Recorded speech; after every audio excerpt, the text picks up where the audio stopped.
Dans un monde secoué, divisé par des turbulences qui nous viennent de partout, il est important de se ressourcer. Et pour se ressourcer, il faut revenir à nos bases.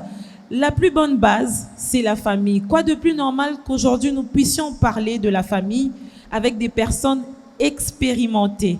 53 ans de vie commune, de mariage, ce n'est pas donné à tout le monde. Ça veut dire qu'ils ont quelque chose à donner, ils ont une expérience à partager avec vous. Madame, Messieurs, bienvenue à cette émission Femmes. Femmes reçoit pour vous aujourd'hui exceptionnellement papa et maman, modèle parfait pour parler de la famille. Il s'agit du couple pastoral Moquier. Il s'agit évidemment du pasteur Louis Moquier et de maman Georgine Moquier. Bienvenue, papa et maman, dans cette émission. Merci, nous sommes là. Je suis très heureuse de vous recevoir et très émue en même temps parce que de nos jours, il est difficile de voir des couples qui résistent dans le temps. En tout cas, coup de chapeau à vous avant de démarrer cette émission. Mais j'aimerais rappeler à tous nos téléspectateurs, ceux qui nous suivent sur les réseaux sociaux, ainsi que sur B1 Télévision, que le couple pastoral, ils sont évidemment de l'église Arche de Paix à Saint-Denis, nous sommes à Paris, et c'est ici que nous sommes en train de tourner cette émission. Nous avons choisi de parler de la famille. À tout seigneur, tout honneur, je préfère commencer par papa. Quel est votre entendement, évidemment, par rapport à cette question de la famille? Comment vous définissez la famille? Pour moi, la famille est chère. Elle est très très chère parce que elle vient de Dieu. La famille n'a pas été créée par l'homme. D'abord, l'homme a été créé par Dieu. Et dans l'ordre de Dieu, Dieu se place lui-même en tête. Après Dieu, vient la famille. Après la famille, vient l'Église. Donc, pour moi, la famille représente vraiment beaucoup. J'ai beaucoup de respect à la famille. Et je pense que, comme je l'ai dit, ça vient de Dieu, toutes les familles. Païennes, chrétiennes, bouddhistes, toutes les familles. Athées. C'est Dieu. Sans Dieu, il n'y a point de famille. C'est Dieu l'initiateur des familles, c'est ce que je résume un peu sur votre intervention tout à l'heure. Mais ces familles aujourd'hui vivent des divisions. Les familles sont dispersées. Les familles ne sont plus unies comme avant. On va commencer d'abord par les couples où il y a beaucoup de problèmes parce que si la tête n'est pas bonne, ça veut dire que les membres seront aussi dispersés. Et vous, en tant que pasteur, vous avez une grande expérience sur les gens que vous gérez, sur les brebis que vous gérez. Ça veut dire que vous connaissez un peu les problèmes que nous rencontrons aujourd'hui. Est-ce que c'est encore important de parler de cette famille? Est-ce que les familles existent comme c'était auparavant? Je ne sais pas si c'est maman qui va répondre ou c'est papa.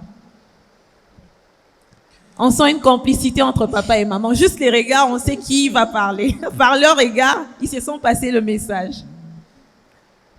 Moi, je dis aujourd'hui, les familles n'est plus comme avant. Avant, la famille était respectée. La famille est très sacrée. Parce que même la société, pour que la société marche bien, il faut que les familles soient vraiment enracinées, respectées et qu'on respecte la famille. Même l'éducation des gens qui sont dans la société, ça vient de la famille. Et donc, plus la famille est divisée, plus il y a les désordres dans la famille, ces désordres, ça se retrouve aussi dans la société. Et donc, la famille est très, très importante pour le monde et pour l'humanité. Et donc, aujourd'hui, il n'y a plus le respect de la famille comme c'était avant. Mais c'est dû à quoi, selon vous? Qu'est-ce qui secoue les familles, en fait? Il y a beaucoup de choses qui interviennent.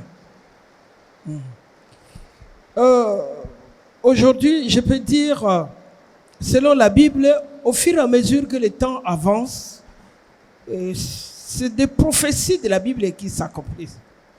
Et donc, il y a plus du péché, il y a plus de choses qui se passent et beaucoup de choses que le Seigneur Dieu avait établies, il n'y a plus de respect.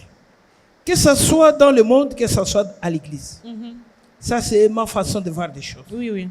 Et donc, c'est vraiment triste de voir tout ce qui se passe dans le monde. Et justement, quelle est la responsabilité de l'Église pour la restauration des familles? Parce que vous êtes des pasteurs. Oui, papa, vous avez quelque chose à rajouter? Tout à fait ce que maman a dit. Le respect de la famille vient des personnes qui composent la famille. Oui, nous, traditionnellement, on nous a appris papa, maman et les enfants. Voilà. Oui, c'est comme ça qu'on définissait même dans les récitations. Exact. Si ces deux personnes, ces trois personnages qui composent la famille ne se respectent pas et que chacun ne sait pas jouer son rôle, pour moi, Dieu n'est pas là. Donc, s'il n'y a plus de respect, ça veut dire que les hommes que Dieu a créés ne respectent plus Dieu. Quand Dieu est dans une famille, cette famille doit marcher avec Dieu. Tout à fait. Et si il n'y a pas de respect entre monsieur, madame, les enfants, j'ai toujours dit, même l'église qui marche bien, il faut que chacun de nous qui vient à l'église vienne avec ce qu'il a de sa maison. Si à la maison, il y a des désordres, mais tu vas trimballer des désordres avec toi, même à l'église. Et c'est difficile de voir des choses marcher comme il se doit. Ça veut dire que Dieu est absent. Dieu, aujourd'hui, est absent dans beaucoup de familles. Mais c'est un peu paradoxal, pasteur, de la mesure où on présente une image de plus en plus des familles chrétiennes. Hein. Les gens sont de plus en plus... des gens viennent à l'église, mais quand vous rentrez chez eux, c'est du désordre. On ne sait pas qui est papa, qui est maman, qui est enfant, mais le dimanche, ils viennent à l'église. Comment vous expliquez ça? Est-ce que ça veut dire que vous prêchez dans le désert quelque part? C'est vrai. C'est vrai, on peut dire ça, on prêche dans le désert. Et c'est pour cela que nous nous battons pour cela, pour que vraiment les gens prennent conscience. Parce que la parole de Dieu est prêchée pour tout le monde. Maintenant, à chacun de nous qui reçoit cette parole, de la mettre en pratique. C'est la mise en pratique de la parole de Dieu qui n'existe plus. Les gens viennent à l'église par habitude. Par formalité. Par formalité. Mais ils ne viennent pas à l'église pour recevoir de Dieu ce que Dieu veut que nous recevons. Dieu ne nous veut que du bien. Dieu ne nous veut pas du mal. Nous faisons du mal nous-mêmes. Vous voyez, la famille est sacrée, comme maman l'a dit, je la rejoins. Nous devons respecter la famille. En commençant par moi-même, si moi je prêche à l'église et que je ne respecte pas ce que je prêche, alors il y a un problème. Vous voyez? Donc je pense que l'homme doit se poser des questions lui-même. C'est le problème de l'homme. Oui, maman. Je voulais ajouter quelque chose. Pour moi, j'ai dit que ce soit les païens ou chrétiens. On voit aussi chez les païens des gens qui sont respectés. Et au moins aujourd'hui, j'ai dit que les parents sont démissionnaires parce qu'ils ne donnent plus l'éducation aux enfants comme il faut. Ces parents-là qui viennent à l'église, pourquoi les choses ne marchent pas? Oui, ils sont tout le temps à l'église. Ils sont tout le temps à l'église. C'est parce que ils entendent la parole de Dieu, ils ne mettent pas la parole en pratique. Si déjà en tant que parent, le parent est déjà démissionnaire, il ne s'occupe pas des enfants, il n'applique pas la parole de Dieu dans sa maison, qu'est-ce que les enfants vont faire? Qu'est-ce que cette famille va devenir? Justement, je voulais revenir sur les rôles traditionnels, les rôles connus. On sait que papa est le chef de famille, maman, c'est elle qui élève les enfants, c'est maman qui s'occupe de manière globale de la gestion de la famille, mais c'est papa qui donne le temps. Mais avec ce qui se passe aujourd'hui, précisément en Europe, on voit qu'il y a inversion un tout petit peu des valeurs. Ça veut dire que nous, les femmes, on est devenues de plus en plus... on cherche l'indépendance, cette autonomie-là. Et à la recherche de l'autonomie, parfois, ça nous pousse à abandonner certaines responsabilités. De votre expérience, maman, 53 ans, vous avez 7 enfants. Ça, je n'ai pas dit au début de l'émission. Vous avez 7 enfants avec papa qui sont devenus adultes. Ça veut dire que vous les avez élevés en étant aussi dans les ministères. Mais vous n'avez pas été des missionnaires. Qu'est-ce que vous allez dire aux femmes qui sont aujourd'hui en quête du pain quotidien tous les jours? En même temps, il y a les enfants, il y a le mari. Parfois, elles craquent, surtout ici en Europe. Je peux? Oui, papa. C'est question de positionnement. C'est-à-dire? Ça veut dire... Le positionnement est naturel, non? Naturellement? Non. Naturellement, Oui. ça devrait exister, ça doit exister. Oui. Mais nous ne jouons pas ce rôle-là. Vous voyez, dans une maison, vous avez si bien dit, il y a l'homme qui est le chef de la famille, la femme aussi est chef de famille. Ah oui? Comment ça? Pourquoi on doit négliger le rôle de la femme? Mais c'est la femme qui est la maîtresse de la maison. Oui, bon, moi je préfère papa. Il ne faut pas créer une polémique aujourd'hui, les hommes vont nous taper dessus. On garde l'homme chef des familles et puis on dit la femme maîtresse de la maison. Ok. Vous savez, ma fille, je suis moi-même homme, n'est-ce pas? Vous êtes homme, vous êtes pasteur, vous avez beaucoup de responsabilités. Voilà, oui. Et puis avec beaucoup d'expérience aussi. Voilà, chef de famille, c'est vrai. Il faut laisser à la femme aussi le rôle qu'elle doit jouer. La femme n'est pas n'importe qui dans une famille. Ok. Sans la femme dans une famille, cette famille est perdue. Mais quelle femme? Justement. Aujourd'hui, les femmes sont toujours là, mais les familles, les enfants, parfois, ils perdent la tête. Mais écoutez, et les parents perdent contrôle. C'est quelle femme dont on parle? Cela dépendra de l'homme qui gère cette femme-là. Question de gestion. Comment vous gérez votre femme? Quand vous parlez de gestion, c'est quoi? C'est prendre en charge, papa. En tout cas, partagez avec nous votre expérience. Quand vous parlez de gestion, c'est quoi? Ça veut dire que l'homme doit gérer émotionnellement sa femme, financièrement sa femme, sentimentalement sa femme. Vous parlez de quelle gestion? De tout. Parce qu'elle est la maîtresse de la maison. C'est la femme qui est la maîtresse de la maison. Donc, même moi, en tant que chef de famille, je dois par moment me soumettre aux injonctions de ma femme. Logiquement, parce que c'est elle qui maîtrise un peu tout. C'est elle qui maîtrise la maison. C'est elle qui a le contrôle des enfants. Elle me fait les rapports. Si la femme n'est pas maîtresse de la maison, son rôle est bafoué. Donc, la femme doit savoir que c'est moi la maîtresse de la maison. Elle doit maîtriser la maison. Moi, je pense que c'est ça. C'est là le positionnement. Donc, la femme doit être à sa place. À sa place.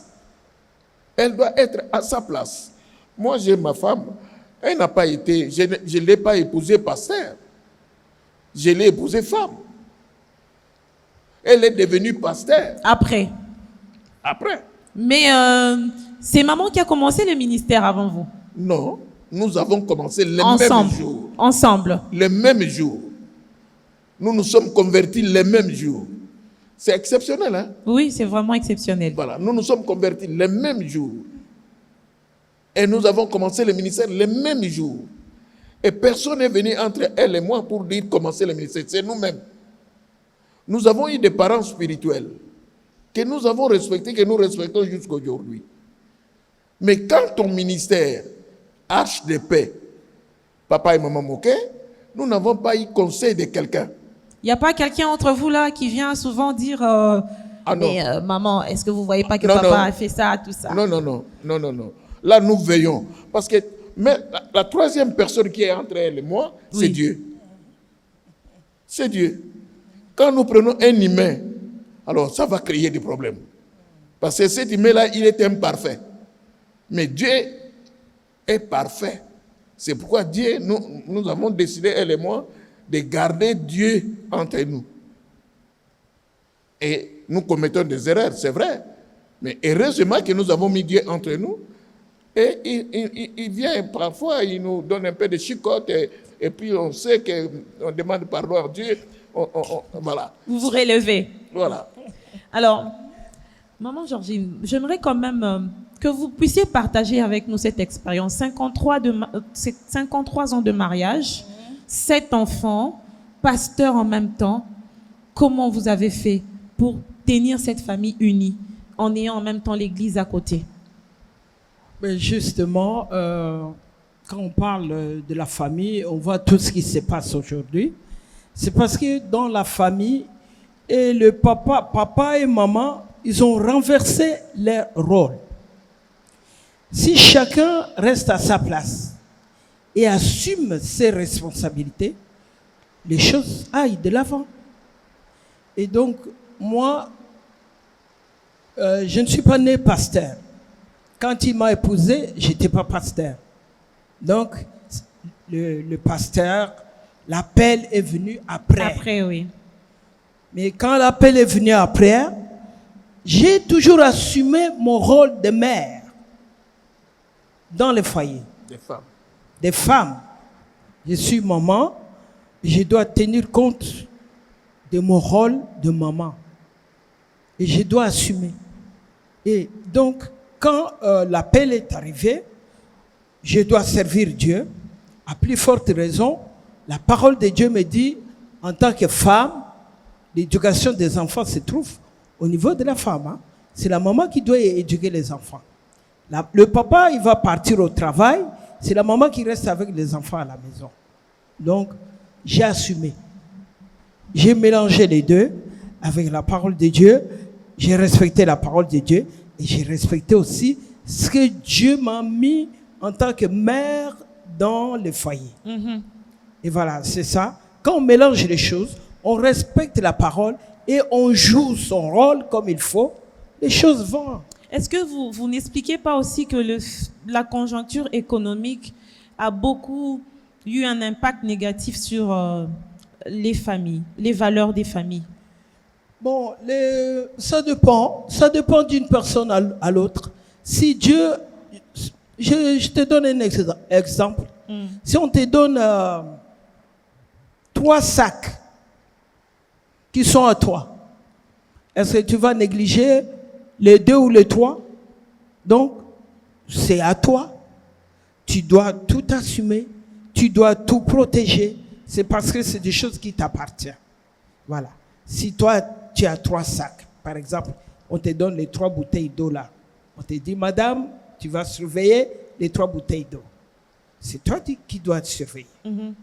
Et c'est pas parce que j'aime ça, je garde ça, oui. Ou la conjoncture. Ou non. parce que ça me donne ça un peu me plus. Donne, voilà. Oui, je mets ça devant. Voilà, et puis je mets ça les devant. deux autres vont... Non. Parce que Dieu nous demandera des comptes. Ok. Il faut assumer.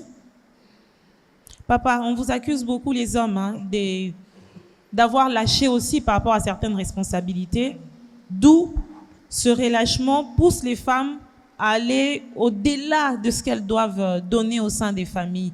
Est-ce que c'est vrai? Ça, c'est la défaillance de l'homme. Dans la maison, je dois assurer mes responsabilités, assumer. Ma femme est là, je ne peux pas lui faire assumer mon rôle à moi. Je dois jouer mon rôle et je dois respecter ma conjointe. Je ne suis pas supérieur en elle. Il y a des points où elle fait mieux que moi. Et moi, je dis que dans de nombreuses familles, s'il y a échec, je dis que très souvent, c'est l'homme. C'est l'homme. Je suis très contente qui aujourd'hui. fait ça. Quand c'est un homme qui tape sur les hommes, moi j'aime ça. C'est vrai. Même à l'église, certains amis, frères, disent que moi j'entête les femmes. Non, je n'entête pas Non, les femmes. papa, vous êtes du genre. Oui. Moi, je joue mon rôle de pasteur, je dis la vérité il faut laisser à la femme son rôle de femme, de mère, de responsable de la maison. Ma femme sort de la maison pour venir à l'église. Je dois la contrôler. Elle ne peut pas sortir de la maison comme... Il y a des femmes qui partent à l'église, papa, de 5 heures au lendemain à 5 heures. Non. Bon, peut-être ici en Europe, on ne sait pas, mais à Kin, il y a des cas comme ça où les maris sont venus se plaindre auprès des pasteurs pour dire qu'ils ne voient plus leurs femmes. Elles sont tout le temps à l'église. Elles sont tout le temps parties. Je vais servir. Au point d'abandonner leur famille. Ça, c'est... Comment vous expliquez ça? Vous savez, maman... Vous êtes tombé certainement sur des cas comme ça dans votre... Non, ici, chez nous, dans notre église, nous ne vivons pas de pareils cas. Ça n'existe pas. Si un homme vient nous voir pour se plaindre, alors ça ne fera pas 2 semaines. On doit rappeler, vous allez faire quoi? On va rappeler la femme à l'ordre. Vous avez utilisé des méthodes très, très dures alors. La méthode trop dure, c'est trop dire aussi, c'est dites la vérité. Je prends l'exemple de ma femme. Elle est pasteur, elle est femme, je suis son mari. Elle ne peut pas prétendre venir prêcher les gens ici, alors qu'à la maison, il y a de la saleté. Ah non. Le lit n'est pas fait. La cuisine est dégueulasse. Les enfants n'ont pas mangé. Les enfants n'ont pas mangé. Et vous voyez les mêmes femmes qui ont laissé leur famille en débandade servir correctement les pasteurs. Non. Ce sont des cas qu'on retrouve peut-être dans notre pays. Ça existe. Ils servent plus les pasteurs que leur famille. Je pense que maman, je ne sais pas cette émission s'il y a des hommes qui vont suivre ça. Ils sont nombreux, ils suivent, après ils vont dire non, on n'est pas d'accord. Je pense que ils vont nous suivre et qu'ils m'écoutent. Oui, papa. On ne peut pas laisser sa femme faire n'importe quoi au nom des pasteurs. Mais il y a des femmes têtues. Il y a des femmes têtues et moi je serai encore plus têtu si je suis homme. Moi je serai encore plus têtu. Non, la femme ne peut pas être au-dessus de son mari. Non. La Bible est claire. Femme, sois soumise à ton mari. Mari, aime ta femme. C'est tout. Je dois montrer l'amour à ma femme. Et ma femme doit se soumettre à moi.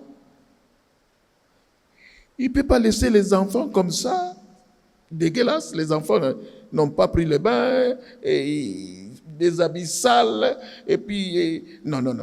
C'est pas possible. Maman, en tant que pasteur, quel conseil vous donnez aux églises, en fait, qui gèrent ces genres de situations et laissent faire? Parce qu'il y a beaucoup de plaintes.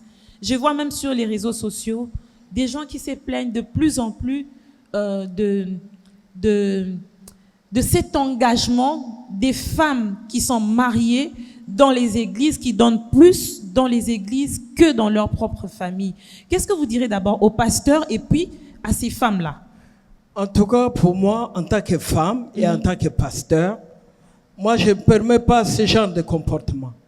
Parce que moi-même, en tant que pasteur, avant de venir à l'église, prêcher à l'église, je mets de l'ordre dans ma maison. Papa l'a dit, ça veut dire que... Papa est témoin. Oui. Je mets de l'ordre dans ma maison, je fais le ménage, je fais à manger, tout est en ordre. Parce que la Bible dit, tu ne peux pas servir... Tu ne peux pas aller servir à l'extérieur pendant qu'il y a le désordre chez toi à la maison. Les femmes qui vont servir toute la journée, jusqu'au lendemain matin, ils sont à l'église, ils ne marchent pas selon la parole de Dieu. Ce sont des femmes qui sont dans l'ignorance et dans la rébellion. Ah, 2 mots très importants, ignorance et rébellion. Mais oui. Ceux qui connaissent vraiment la parole de Dieu, ils ne peuvent pas marcher ainsi. Elles sont dans la rébellion.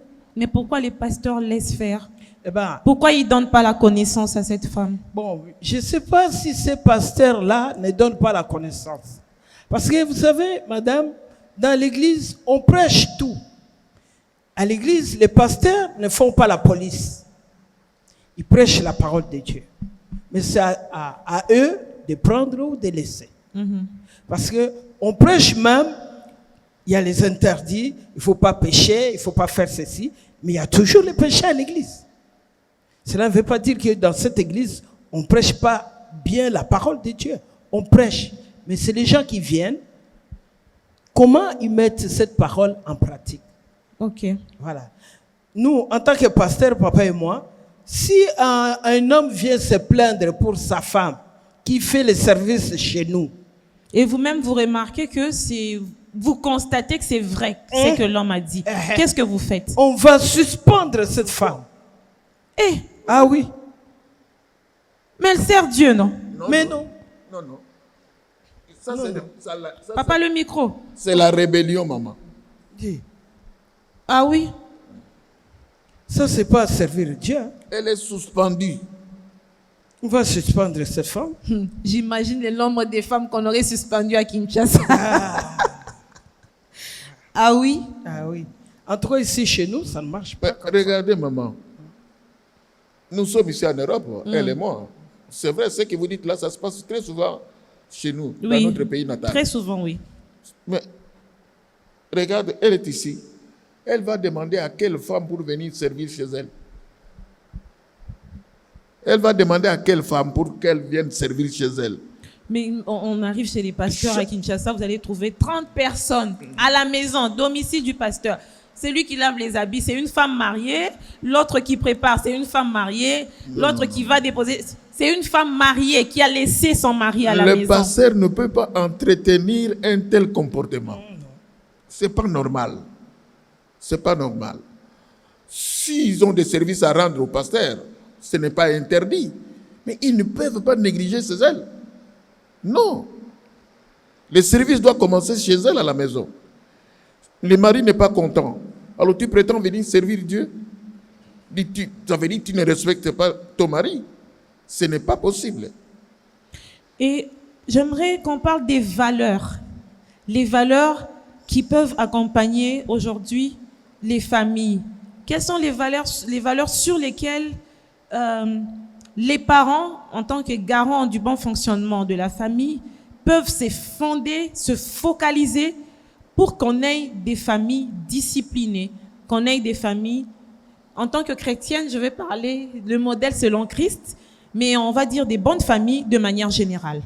Je ne sais pas, c'est papa qui va commencer ou c'est maman. De valeurs, je ne cherche pas ailleurs que dans la parole de Dieu. Celui qui respecte la parole de Dieu, maman, respecte Dieu. Je vous ai dit que Dieu a placé la famille en deuxième position. Il y a Dieu, il y a la famille, il y a l'Église. Vous voulez que votre famille soit honorée. Respecte la parole de Dieu. Marche avec la parole de Dieu. Respecte ta femme. Si tu es le chef de famille, respecte ta femme. Le respect, je retire le respect. Tout à fait.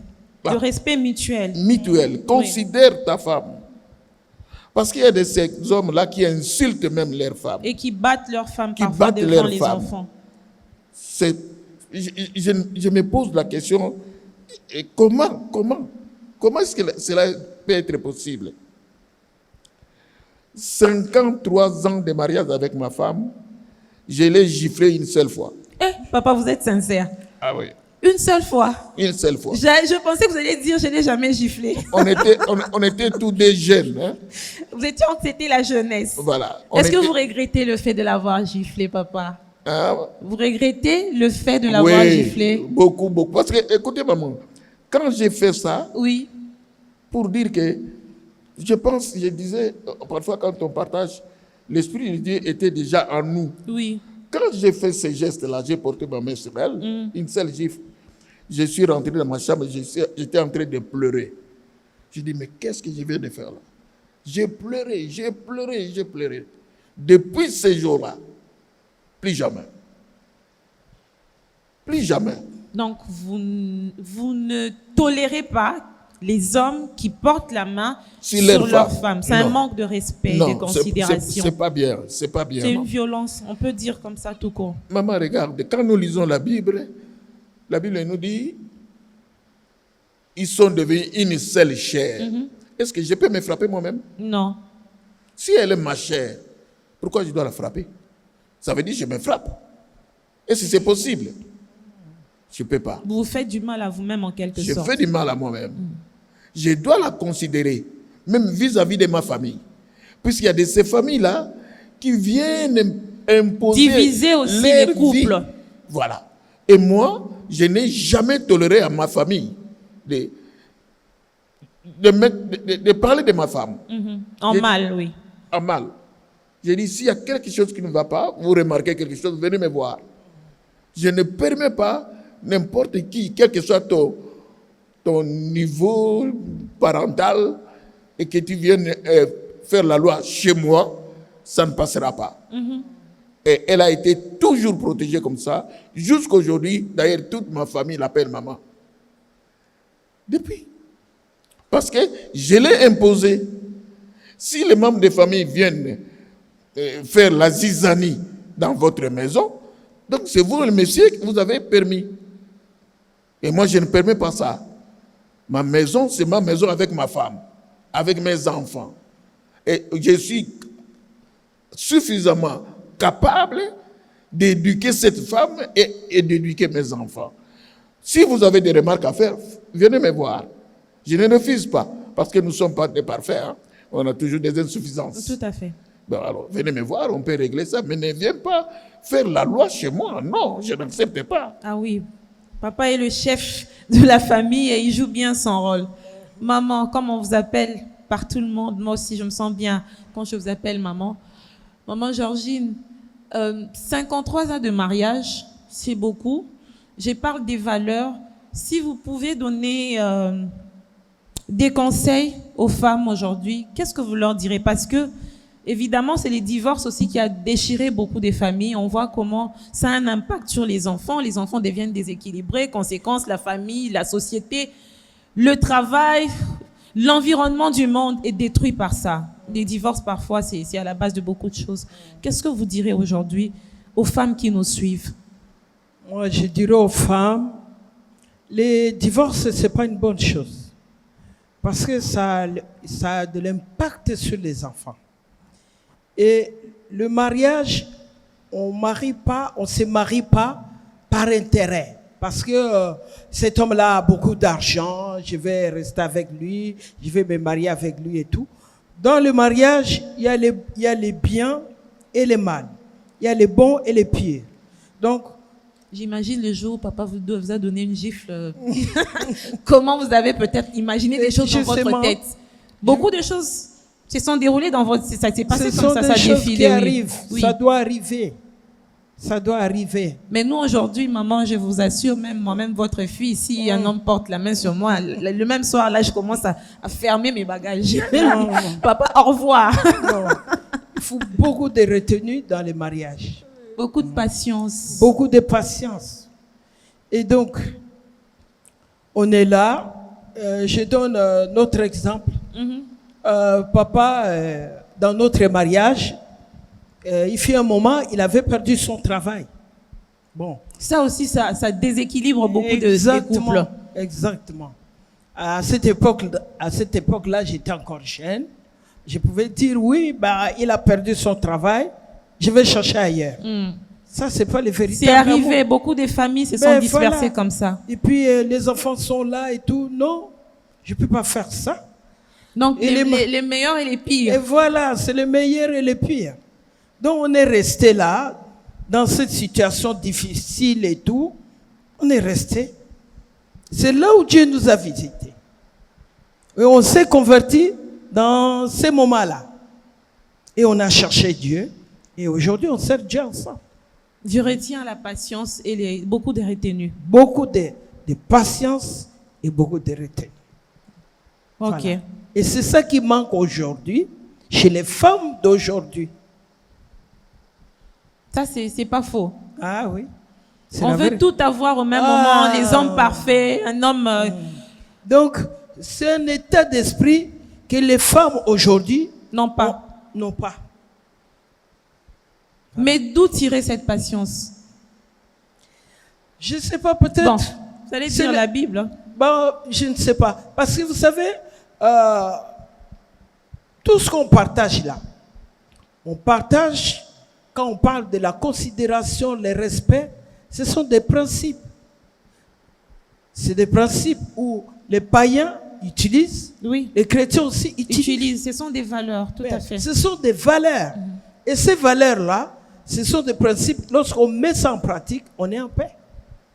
Même si on ne prie pas, même ceux qui ne prient pas, quand ils mettent ces principes en valeur, en pratique, il y a la paix. Parce que ce sont des principes de Dieu. Mais aujourd'hui, que ce soit à l'église, que ce soit dans le monde, eh ben, les gens ont la tête en l'air. Hein. Beaucoup d'intolérance. Voilà, beaucoup d'intolérance. Même ceux qui prient. Et aux enfants, puisqu'on parle de la famille, on ne peut pas dissocier les enfants. Eux aussi sont à la base des problèmes dans des familles. On sent parfois que les parents deviennent désemparés lorsque les enfants se déroutent un peu et ça déséquilibre l'harmonie au sein de la famille. Qu'est-ce que vous direz aux enfants qui auront l'occasion de nous suivre? Bon, les enfants, moi je crois que l'éducation des enfants, ça doit commencer de très bas âge. Beaucoup de mamans, je parle des femmes. Beaucoup de femmes n'ont pas une relation de mère et fille avec leur fille. J'ai vu ça à l'église. Oui, maman, mais nous, d'abord, par exemple, en Afrique, il y a beaucoup de tabous entre les parents et les enfants. Ça brise cette communication-là. Justement, tous ces tabous-là, c'est très mauvais. On doit briser les tabous. Les mamans doivent parler avec leurs filles. Moi, j'ai encore des paroles que ma mère me disait. Toi, tu es une fille, tu dois marcher comme ça, comme ça, comme ça. J'ai encore toutes ces paroles-là. Elle me montrait des fois ses doigts. Elle me disait, regarde, tu vois, tous ces doigts n'ont pas la même hauteur. Oui. C'est resté dans ma tête. Ça veut dire quoi? Vous voyez? Oui, ça n'a pas la même hauteur, mais c'est quel message? Le message. Maman me disait, si tu es là, ne cherche pas à devenir ces doigts-là. Ok, chaque doigt reste à sa place. Voilà. C'est une très bonne leçon. Bon. On a fini presque cette émission. Je donne la parole à papa pour clôturer un message à toutes les familles qui nous suivent.